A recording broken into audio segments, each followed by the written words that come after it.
maintenant laisser la parole à M. Bruno Pranger, directeur diocésain d'enseignement catholique du Var.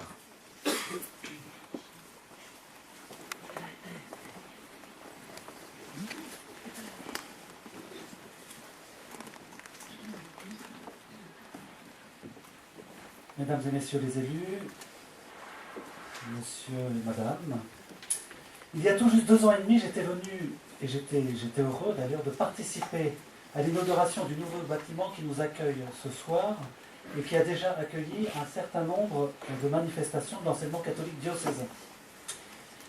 J'avais à l'époque mis notamment en valeur la volonté d'innover de Gilles-Henri Macron, le chef d'établissement de Notre-Dame des Missions, volonté partagée par l'ensemble de l'équipe de cette école-collège.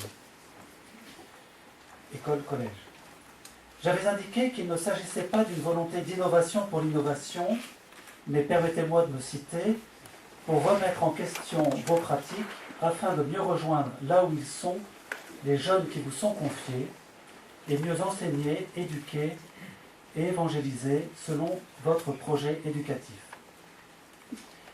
J'avais cité ce jour-là un certain nombre de projets que vous portiez et que vous continuez à porter.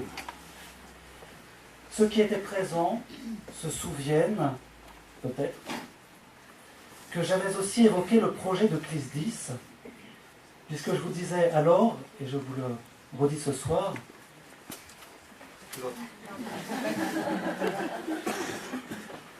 qu'à ce moment-là, nous étions en 2008, la CLIS n'avait pas pu s'ouvrir sur les moyens permanents de notre académie. Et je vous disais que la qualité de ce projet avait été unanimement reconnue, y compris par les instances nationales de l'enseignement catholique. Je vous disais que je savais le travail produit par le chef d'établissement et toute son équipe, et que j'étais désolé que cette proposition ne puisse pas voir le jour cette année-là. C'était la loi de la distribution des moyens. Et je vous disais aussi que je savais que vous ne renonceriez pas, et je ne me suis pas trompé. Vous comprendrez donc à quel point je suis heureux que la CLIS 10 se soit ouverte dès l'année suivante, en septembre 2009, grâce au soutien, cela a été rappelé, mais je veux le souligner, grâce au soutien du secrétariat général de l'enseignement catholique, en la personne de Françoise Menne, que je remercie profondément d'avoir soutenu indéfectiblement ce projet, comme d'autres projets d'ailleurs, mais pour d'autres établissements.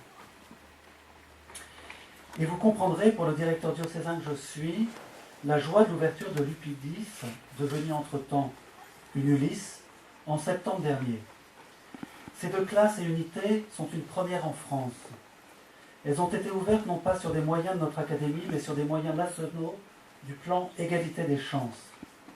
Et cette réalisation manifeste les relations de confiance et de synergie qui se sont tissées entre l'équipe et son chef d'établissement, entre le chef d'établissement et la direction diocésaine de l'enseignement catholique, notamment avec Pierre Castelli, responsable ASH à la direction diocésaine, et Catherine Renard, psychologue de l'éducation, mais aussi les liens et les relations de confiance et de synergie qui ont été tissés entre le CODIEC, le comité diocésain de l'enseignement catholique, le CAEC, le comité académique de l'enseignement catholique, et le secrétariat général de l'enseignement catholique, et je m'en réjouis.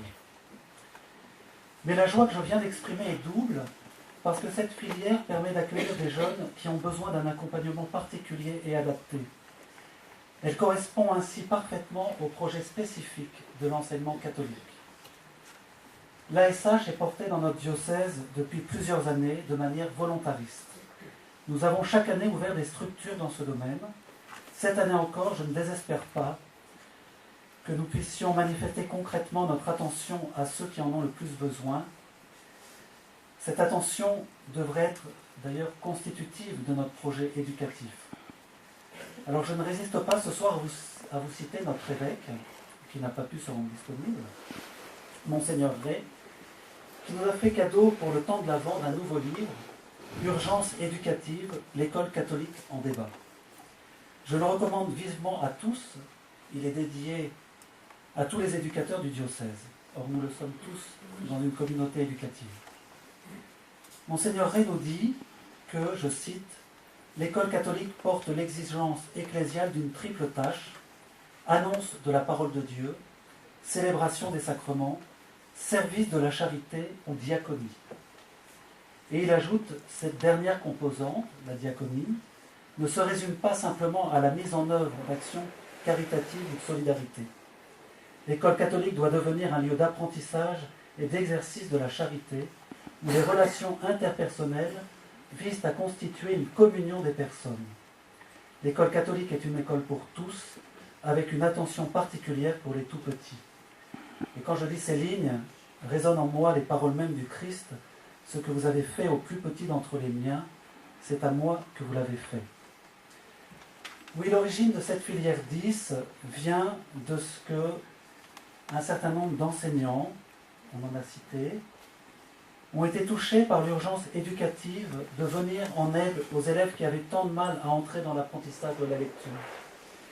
Cette filière vient de ce que cette charité éducative a trouvé une résonance chez un chef d'établissement conscient que sa responsabilité devait s'exercer en premier lieu pour ceux qui en avaient le plus besoin.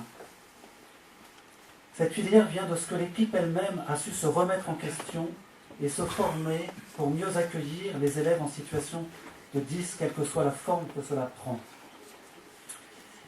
Et tout ce processus a été soutenu par votre projet éducatif, projet d'un établissement d'enseignement catholique, marqué par Euphrasie Barbier.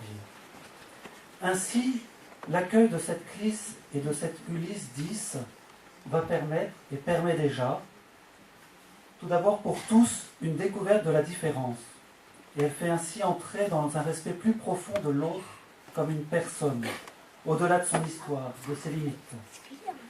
Hier, lorsque nous enregistrions une émission pour RCF, Radio Chrétienne de France et Méditerranée, vous nous avez témoigné combien vous aviez été ému par l'accueil fait par les élèves à ces nouveaux élèves.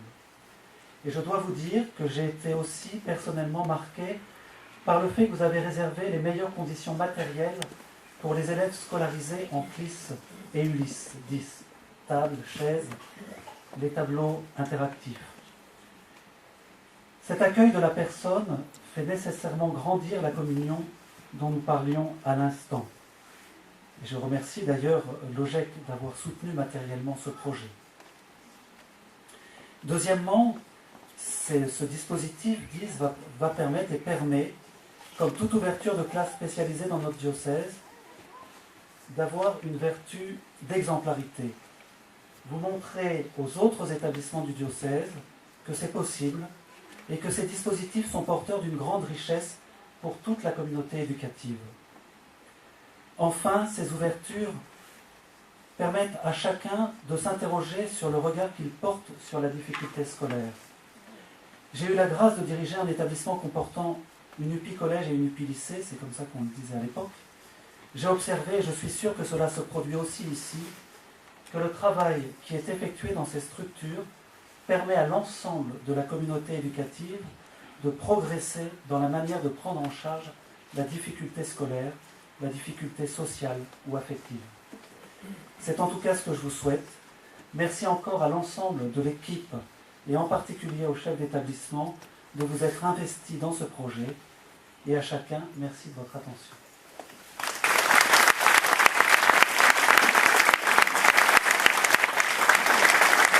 Merci, monsieur le directeur. Et ce qu'il ne nous a pas dit, c'est que nous sommes fiers de l'avoir également comme papa d'élève.